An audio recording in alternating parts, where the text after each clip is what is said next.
Good morning, friends. Welcome back again to the garden. If you guys remember, that was like 2 weeks ago or 3 weeks ago.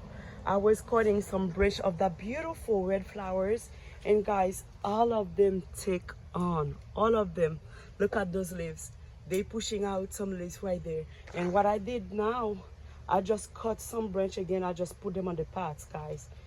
Maybe I can't cut that plate and put it away, guys. This is an expensive flowers, and I can't find myself cut it and put it in trash.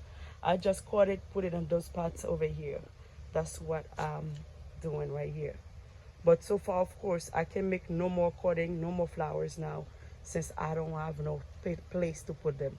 But those one, I have to put them there because I know they're not dying anyways. Guys, thank you so much for watching the video. See you for another one. And also, I need to come here. Look at this beautiful purple flowers.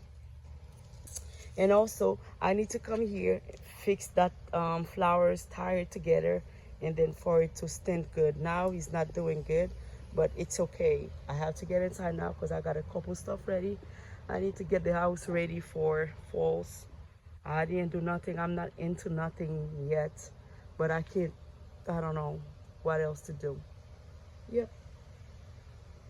And guys, thank you so much for watching.